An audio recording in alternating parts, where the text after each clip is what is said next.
තෙරුවන් සරණයි. පින්බර දවසක් ප්‍රාර්ථනා කරනවා සියලුම දෙනාට.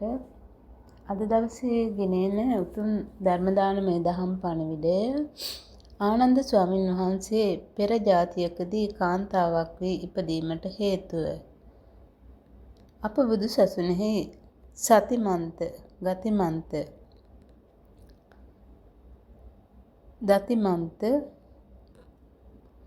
බහුශ්‍රෘත අග්‍ර උපස්ථායක ආනන්ද ස්වාමීන් වහන්සේද පෙර එක් ජීවිතයක ධනවත් රන්කරුවෙක් වී සිටියේදී පරදාන සේවනයේ යෙදී බොහෝ දුක් විපාක වින්දේය.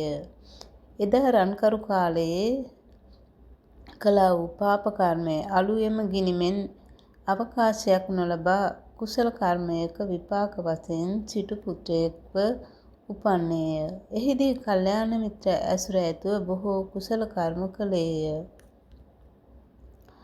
නමුදු පෙර රන්කරු කාලයේ කළා වූ පරදාර කර්මය අලු යට ගිනිමෙන් මතුවී එයින් චුතව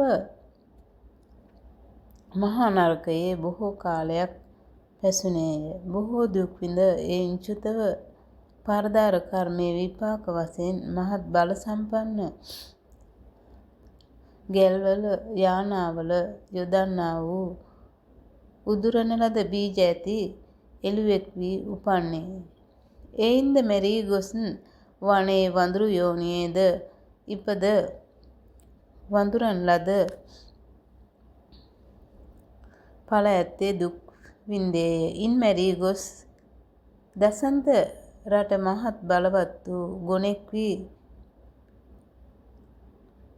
බීජෝද්ධාරණය කොට දෙනුන් ගැන්වීමේ ශක්තිය නැතිකොට ගැල් අදිමින් පරදාර කර්මයේ විපාක විඳ එම පරදාර කර්මය හේතුවෙන් නැවතත් ඉන් චුතව වැදෑ රට ස්ත්‍රියක්ද පුරුෂයෙක්ද නොවූ නපුංසකයෙක්ව උපන්නේය. පසුවද මැරී ගොස් තව්තිසා දෙව්ලොව දෙවඟනක් වී උපන්නේය.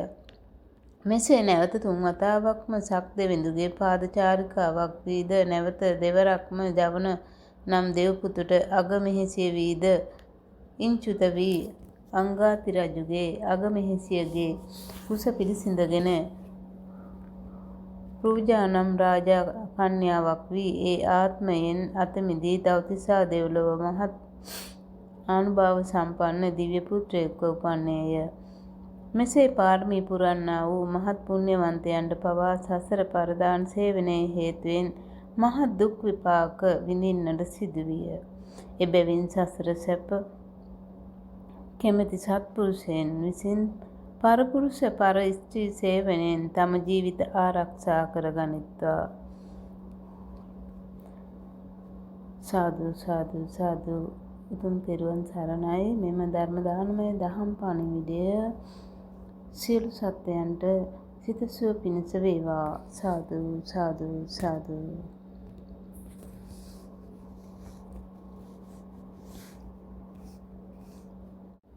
තෙරුවන් සරණයි.